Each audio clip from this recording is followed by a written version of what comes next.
Good to be back, guys. Thank you for joining me. Hope you enjoyed your Sabbath day. I did. We just relaxed, man. But I tell you what, I came across a wonderful interview with Tucker Carlson and Joe Rogan. All right, two big powerhouses in media.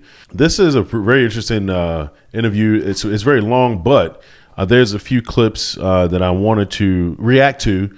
And this particular clip right here, I think is super interesting. Where they're going to be talking a little bit about the leftists, okay, and some of their tactics, and just some of the things that they've been doing right in front of us. And I think that this conversation couldn't be had by two better individuals. Joe Rogan, who's come a long way. I think I would just say thanks to Alex Jones for that, for getting to Joe Rogan and talking to him, talking some sense in to Joe Rogan. Even though, I mean, he's his own man. I love Joe Rogan like a brother. Tucker Carlson, also love him like a brother. Tucker Carlson has been nailing it for a long time. It's good to see these two guys sit down and talk together. And I just want to react to a couple of things that they were saying. So here we go, guys. Well, this is an interesting time for that because you see people that won't do that. And you could recognize them easily because they're the first people to throw out insults. The first thing to do when they describe you, they'll describe you in an insulting way, and then they'll say what they disagree with you about. They'll say something hard. They try to define you. You far right, white supremacist, racist, been there. Yeah, they throw it all at you, and then they say what you said. It's so funny. I got called racist and white supremacist so many times, but when I first was called that, I mean, it really stung, a lot because just of where I grew up and how I grew up, and those are like the worst things you could ever call somebody. And so I actually paused for a moment and thought, am I? Which I think it's fair to ask yourself, am I a white, whatever that, I never figured out what that was. All right, look, so basically what they're talking about is, the rage of the left, okay? Like how outrageous they are and how, they go to name calling almost immediately. Like I witnessed this myself, but I want to just say that it's fun being black right now. It's so much fun being black because I kind of get the best of both worlds. I can just walk up to liberals and say whatever I think, and they can't say anything. I gotta really start doing some interviews on the street because the conversations that I have with people. A lot of these people are very busy. They don't really look at politics. They try to pretend like they know what's going on. And I just nail them. If I bring up diversity, equity, and inclusion, they're going to have a meltdown because I use it as a conservative. They just don't know what to do about it. So I feel bad. I sympathize with white America right now. I really do. And, I'm going to keep fighting the fight and saying the things that you might not say. Am I a racist? Not really. And I thought really the people I dislike most are almost all white liberals, actually. So you're racist against white people. No, but I Me too. I don't like liberals, bro. I don't care what color you're. If you're a Chinese liberal, I don't care how good you are at karate. I'm still not gonna like you.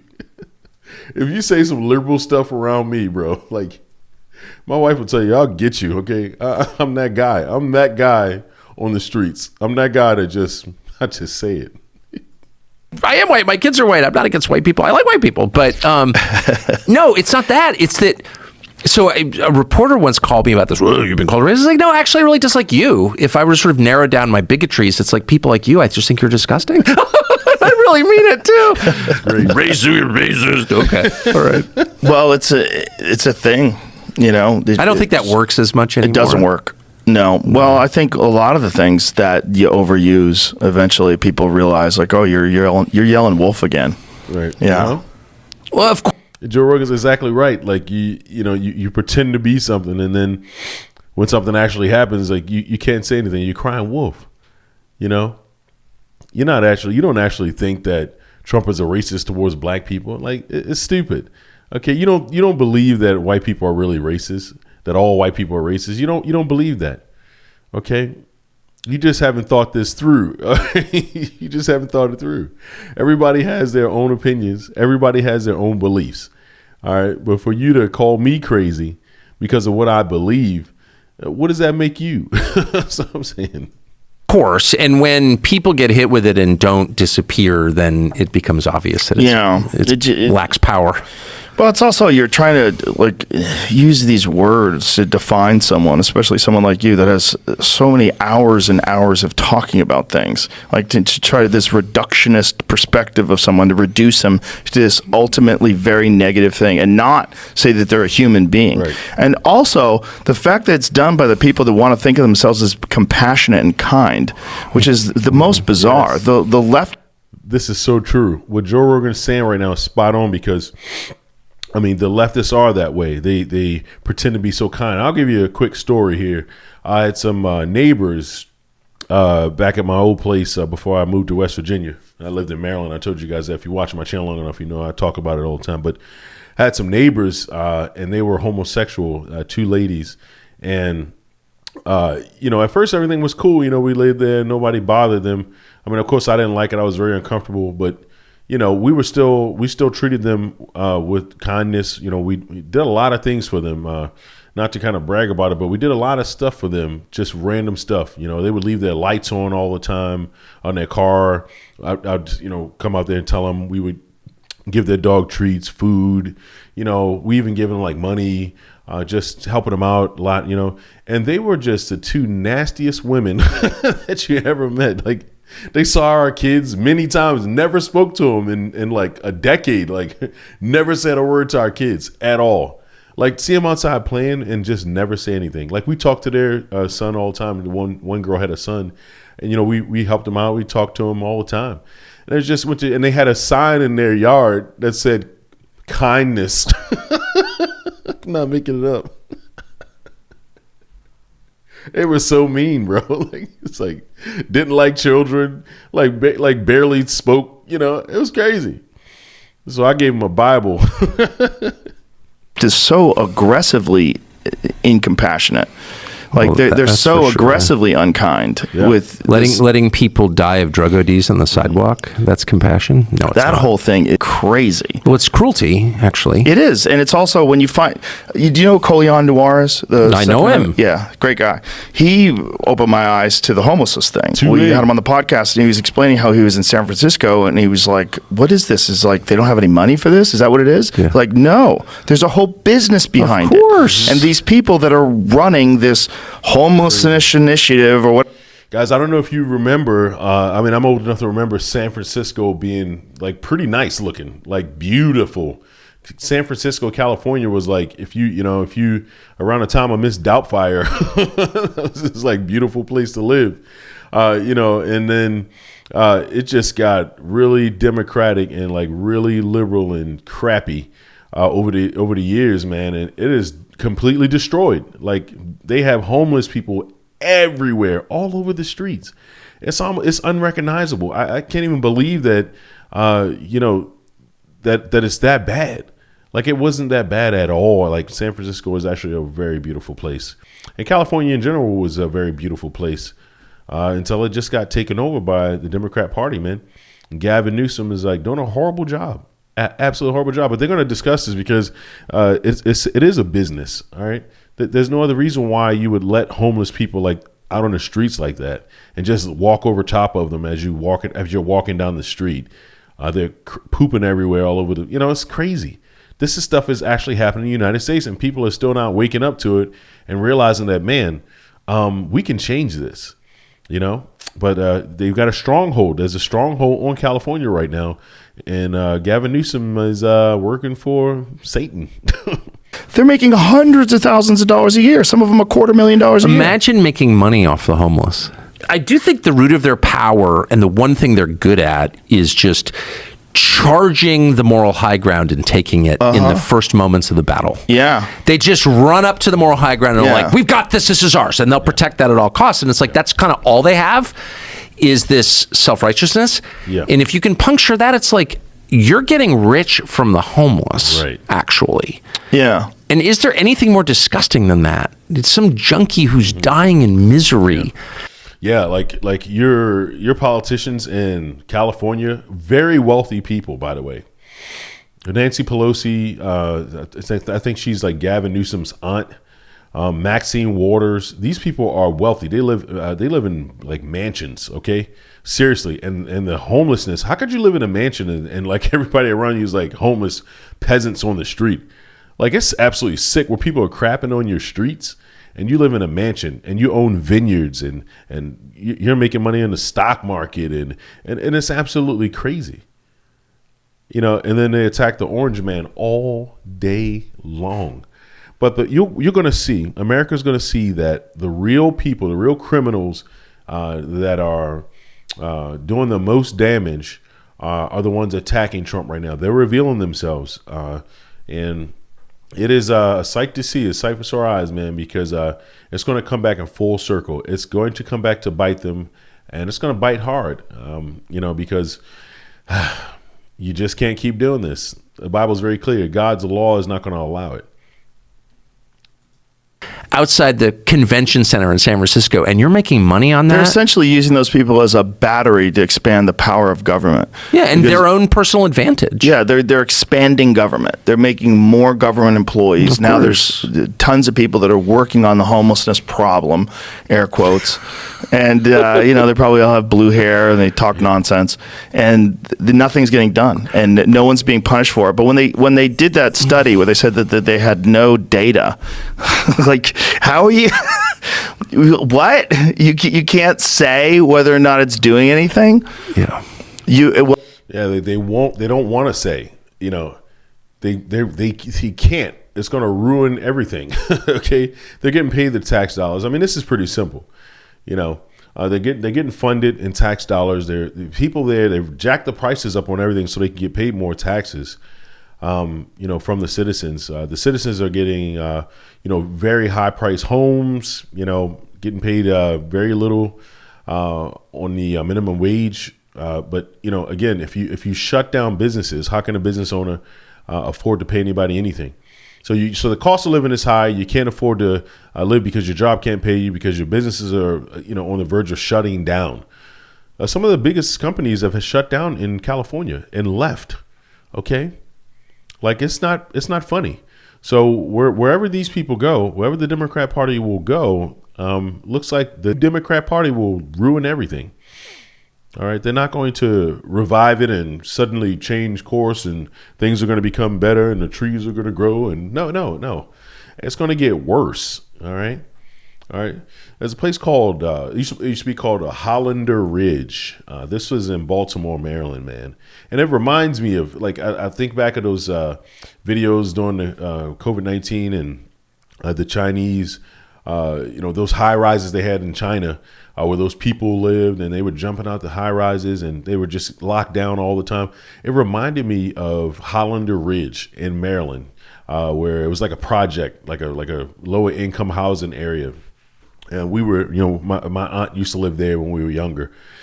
And, it was bad back then. It was really bad. But they had high rises. The high rises were like, I don't know, it seems like 30, 40 stories. And, it's like the show Good Times, like they get in the elevator and, it'd be like junkies and stuff in the elevators. And that's the design. That's the model that they like. These people have come out and said how they like the way China does everything. Bill Gates and all the, all the big wigs, the atheists, they love how China is, tyrannical, and they have a sort of you're not even allowed to speak out against Xi Jinping. You're not allowed to do it.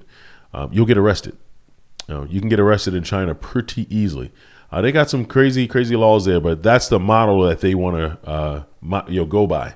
You notice that when Xi Jinping came to California, they cleaned up the streets. Trying to as long as it's clean, I guess. You, in order to have a tyrannical government, it's got to be clean. But they didn't do that for the citizens. They're not taking care of what they said. They don't care about the people. It's very clear. That they only have money interests, and the way they figured is that this is too far gone. We're not going to do anything about it. Nobody else is going to stop us, and we're going to make money. That's their attitude, period.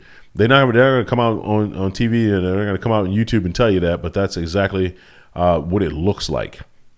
All right, that's exactly what it looks like.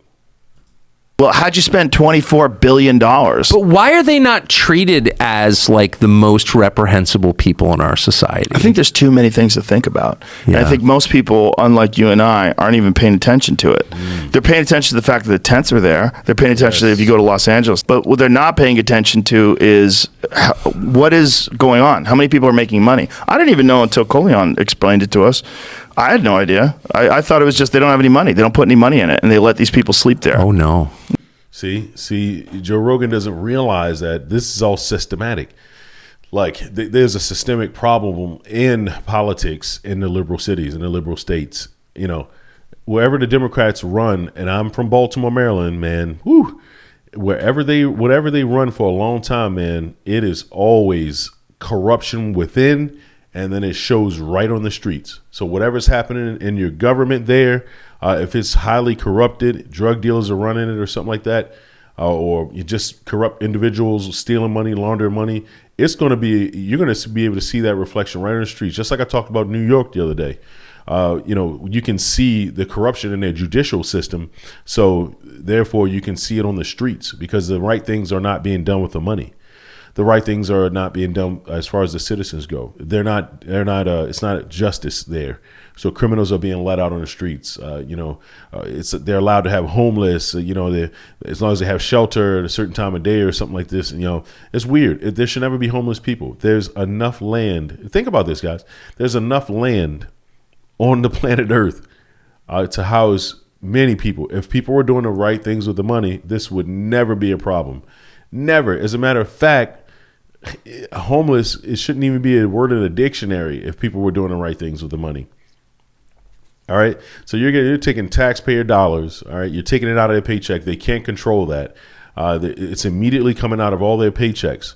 So if you take a guy making $100,000, $200,000 a year, you probably couldn't get a decent home in California for that. You're going to live in a hood for making $200,000 a year in California. San Francisco is still expensive. It's gotten even worse. Okay, so they price these people out of existence, okay, and then steal their money and pocket it for themselves and open vineyards, and they live in mansions. It's crazy, bro. Absolutely crazy. When are these people going to wake up and snap out of it and say, there's actually something you can do about this? You can take back your state. You can actually do it. No, there's actual there are money. all these parasites. Yeah, parasites, government parasites. Of course. Those are real. Of course. And, this whole idea of I've created so many jobs. Like, what jobs? Are they government jobs that are just bullshit? Because there's a lot of those. Yes. What's crazy to me, just having spent most of my life in Washington, is how close this is to the lawmakers physically. So the U.S. Capitol sits across from something called Union Station, which is a really beautiful train station, right on Capitol Hill. And so to get into the Capitol, when there's a massive homeless city there, people dying of drug ODs right there. And so to get to work every day, lawmakers have to step over the bodies of fellow Americans dying, living outdoors, addicted to drugs, which is hell, okay? And they have to ignore that on their way to creating utopia in some foreign country. And you're like, does it ever occur to you that that's disgusting? That your primary duty is to the drug addict, your fellow American. You're doing. It's almost like when you live in these liberal cities, and when you live in a Democrat-run state or something like that.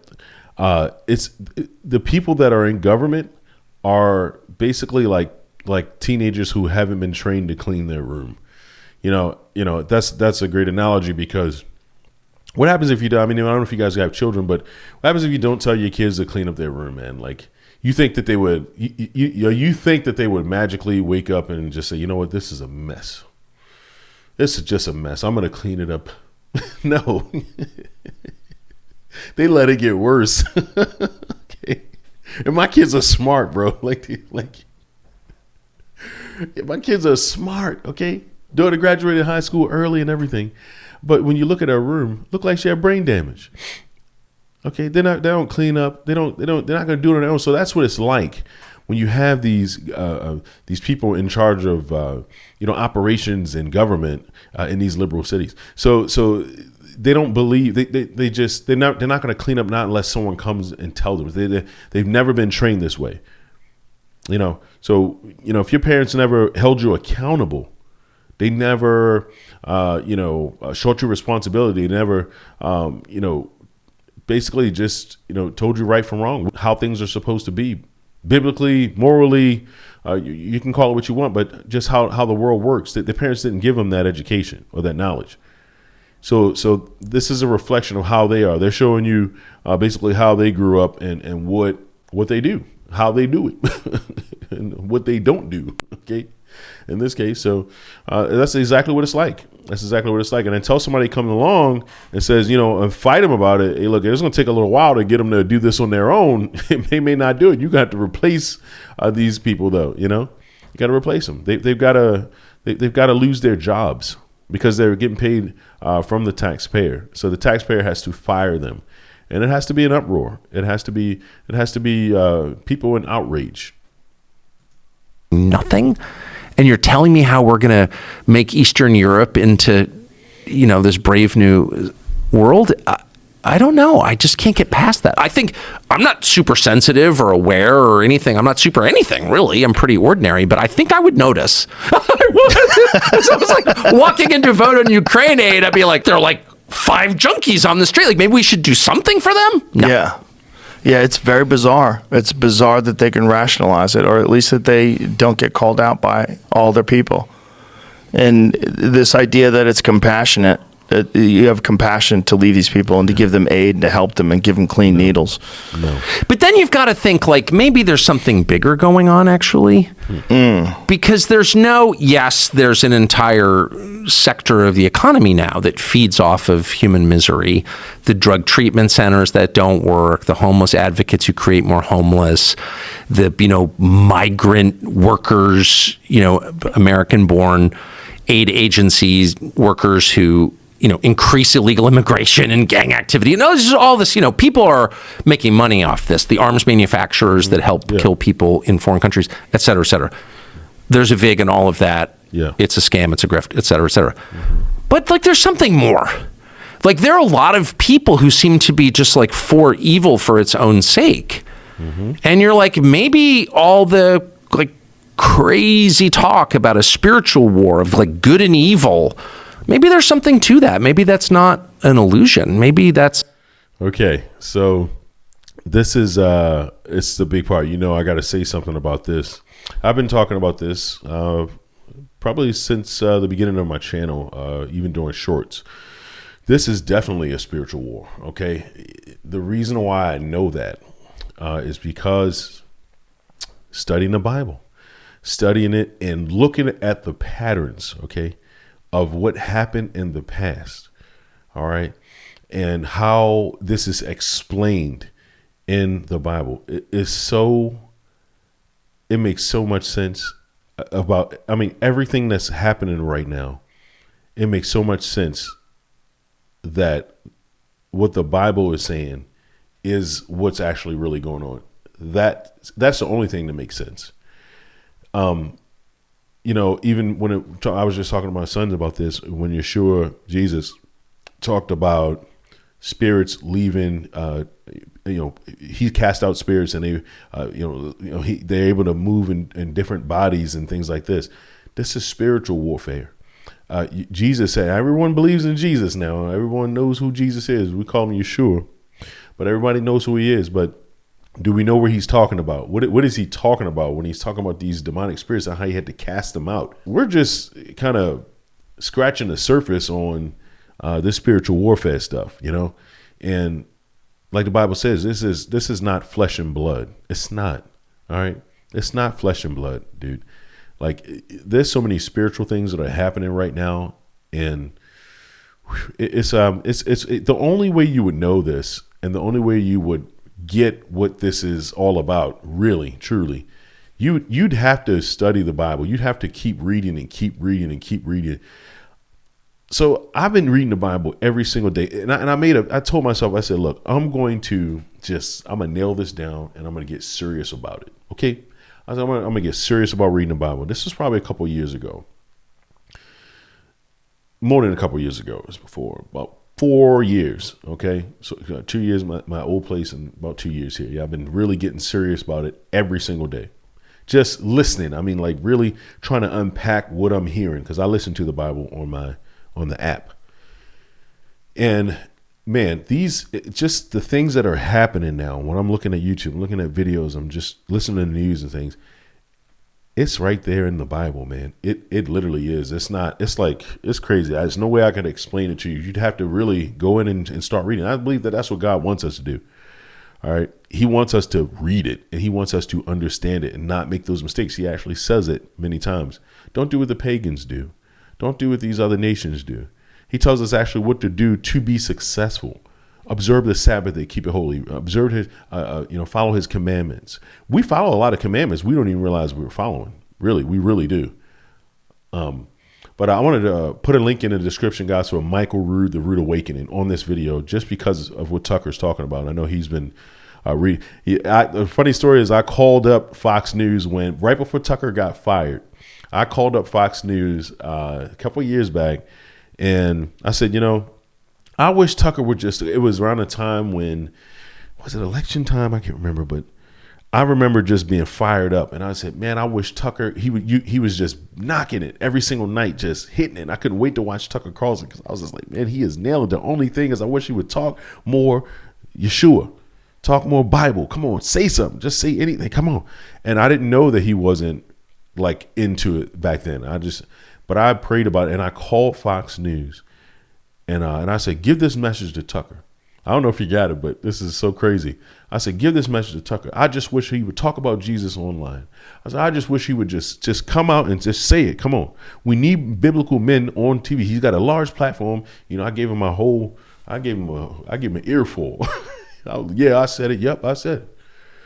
And I mean, seriously, couple weeks, maybe a month after that, Tucker, I heard the story. Tucker was sitting down with Rupert Murdoch, and I think he was trying to read the Bible to Rupert Murdoch's wife, and Rupert didn't like it.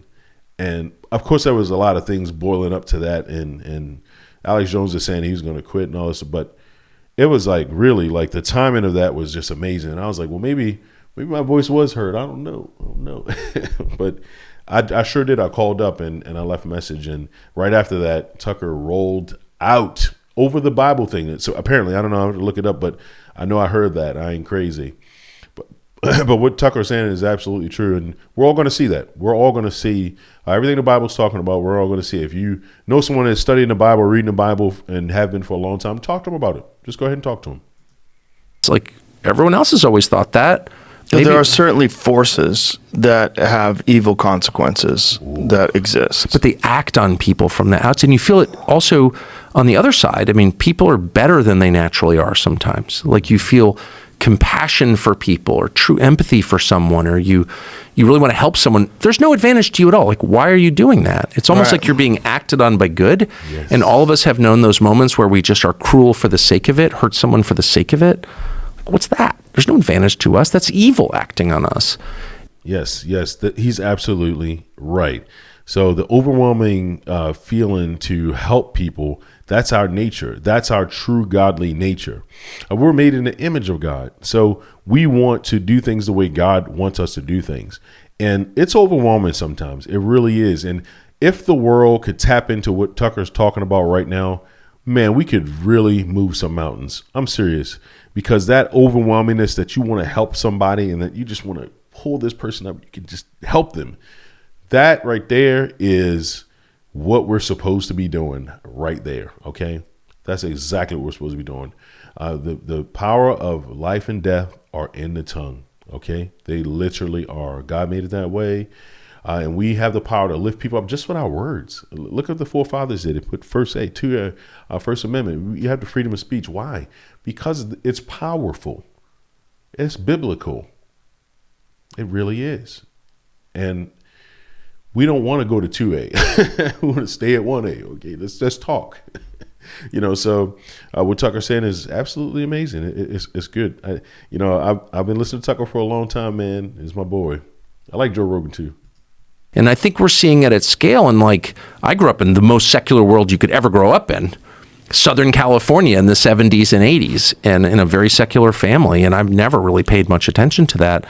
And all of a sudden, not everyone, a lot of people I know who had similar childhoods to mine, similar life experiences are like, maybe there is like a supernatural realm. Maybe there's more than just like what we can see and feel. Maybe life is more than just order Amazon. Maybe there's like a purpose. Maybe there is this battle between good and evil around us that we can't see, but that we do experience a lot. Yes.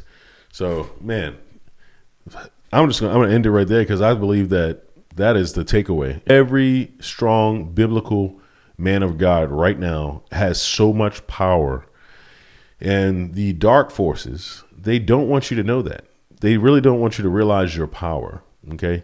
And this is the fight. This is, the enemy can't take anything away from you.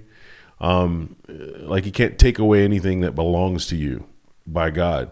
But he can talk you out of having what's rightfully yours, and he can trick you.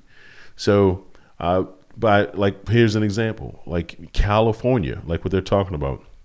California is a beautiful place. We went over it, vineyards. I mean, they got, rolling hills, so beautiful in California. I've never been there, but I mean, I've heard about it. I've seen pictures. I feel like I know it. Okay. But I know it's beautiful there, and it was once beautiful before, but California, California is being taken away, but in the sense that they're being tricked to hand it over. They're handing California over. Like, it's very obvious. Look at the men on the streets. They're pooping on the streets. They are homeless, and I'm not saying to make fun of them, but they're homeless. They're weak. They obviously are mentally shut down. So that's an attack. That they've been attacked here in the mental. That's, to me, that's when people become homeless, is when they lose hope. All right, hope deferred makes the heart sick. This is all biblical, guys. So if we could be strong-minded, nothing could stop us, because, like I said, the enemy cannot take away from us, not unless God allows it. Of course, he did allow Job to lose everything that he had. If you read the book of Job, he allowed him to lose everything he had, but he gave it back to him. He gave him back way more than he had before. Then the enemy can terrorize if God allows it. But at the same time, Job was so spiritual and he was so loyal to God that God didn't allow, first of all, the enemy to touch him, and he never blasphemed God for it. He never cursed God for all the things that he was going through. So that's powerful. It's absolutely powerful. So, I could talk Bible for a long time, but you guys, I just wanted to check this interview out, and I love these guys right here, and what they're saying is right on. I'm so glad that, if anything, man, if Trump loses, if this all goes to hell in a handbasket, we fought very hard, man. We really did, but I really don't believe we'll lose it. It's up to us. It belongs to us. God sees us fighting; He'll fight with us. We got to read the Bible. We have to read it, guys. I know, you're busy and you're tired and you got kids and you got this and you got that, but you got to set some time away. If you do this, if you make a practice of reading the Bible every day, I mean, just one chapter. Just read one chapter when you wake up. I read mine early in the morning as soon as I wake up. I just listen to it. Guys, you can just put the headsets in and just listen to the Bible app. Just go ahead and listen. But it's going to make your days so much better, and you're going to feel so much stronger than you did before, because you know the truth. It'll set you free, literally. And you'll understand all these things that are happening. So you'll be able to counter, and you'll be able to fight back in ways that you wouldn't be able to before, because of what you know. When you see how God is, man, it's going to empower you. When you understand who He is and who you belong to, you're going to be like, man, whew, that's my Father? Yeah, that's your Father. He's strong. He's amazing. And His Son He sent, oh, man, they can't stop Him. His name is above every other name, and that's Yeshua. This has been Yup, I Said It. My name is Andre. And until next time, guys, like, share, and subscribe. Thank you.